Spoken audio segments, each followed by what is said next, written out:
Hi friends! Today we continue study electronic components and the topic of this conversation is electromagnetic relay.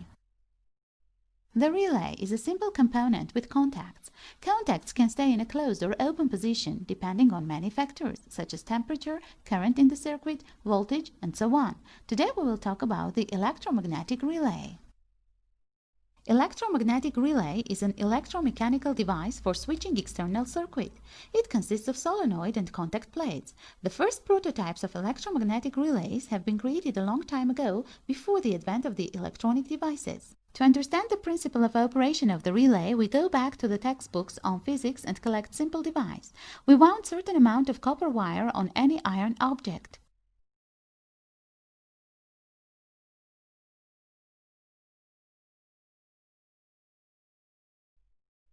If we apply voltage to this coil, the iron core or the anchor will attract the ferromagnetic materials, in other words, substances which can interact with magnets. In fact, we have complied a simple electromagnet. It would be unfair not to mention the legendary names of Andrew Mary Ampere and Michael Faraday. Their empirically proven relationship between electricity and magnetism. This discovery became the basis of our world. The relay is a sum of electromagnet and movable and fixed plates with the contacts. At the time of actuation of the electromagnet, these groups are put in contact. Depending on the type of relay, it can have from 1 to 10 or more plates with contacts for switching multiple loads. The main function of the relay in a circuit is to turn on and off loads or consumers by applying a weak signal at the solenoid coil. In fact, it is a trivial switch which is controlled by a weak current. Moreover, the electromagnetic relay as a conventional switch can work in AC and DC circuits. We have a button that can tolerate currents about 2 amperes, but we need to connect to a power source, for example to battery, powerful lamp, which consumes much more than 2 amperes. We cannot use this button because contacts will burn up, but if the bulb connected to the relay contacts, which can withstand much higher current, control of the lamp isn't difficult.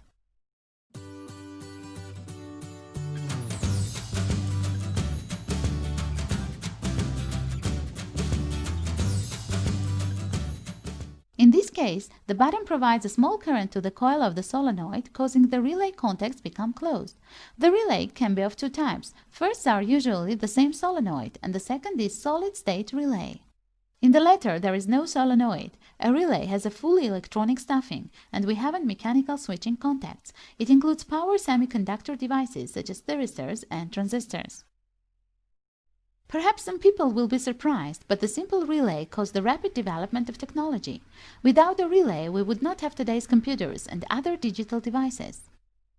The relay can be in two states. The contact is open or closed. This is nothing more than a binary code, either 0 or 1, on the basis of which all digital devices operate.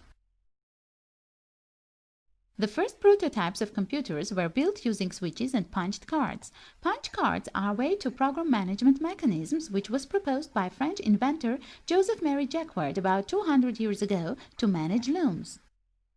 The first computers were bulky, noisy, but it was thanks to them that there was born PCs. A prime example in the world's first programmable computer built in 1941, designed by Conrad Zuse and included more than 2,500 relay. Such a computer could perform complex mathematical calculations by using binary code.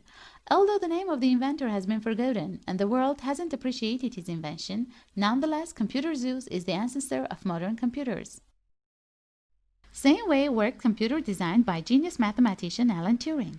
His computer was able to decipher the German code, the legendary Enigma cipher machine of the Nazis, which was considered impossible to crack. This contributed to the victory in the Second World War, but the Germans weren't even aware that their extremely complicated cipher machine was hacked. I slightly go away from the subject, but additional information is never superfluous. In diagram, the relay looks as follows. The square is a solenoid and a number of contacts. The main parameters are the relay coil supply voltage, maximum voltage, and current across the contacts. These parameters are marked by the manufacturer on the body. Here we can clearly see that the solenoid is designed for a DC voltage of 12 volts, and the maximum current in the case of switching the network load can be up to 10 amperes. Conventional relay has several disadvantages compared with solid state. Power contacts eventually will burn up. The second drawback is the noise at the time of the solenoid working.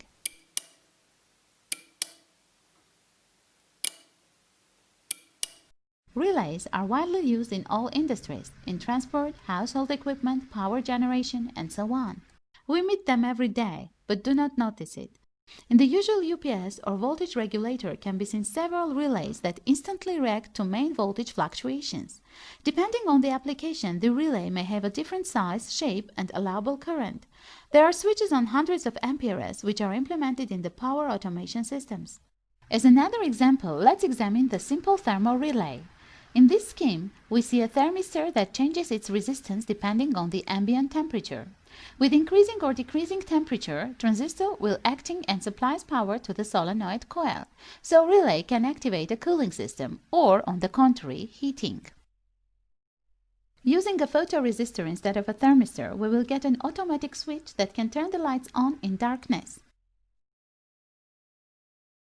Some people complain that my videos have become ends abruptly, but the video time is limited due to many factors, so it is time to complete this instructional video. I hope it was useful, and if so, don't forget to estimate it with like and share it with your friends. Well, I bid you farewell. With you was Kasyan TV.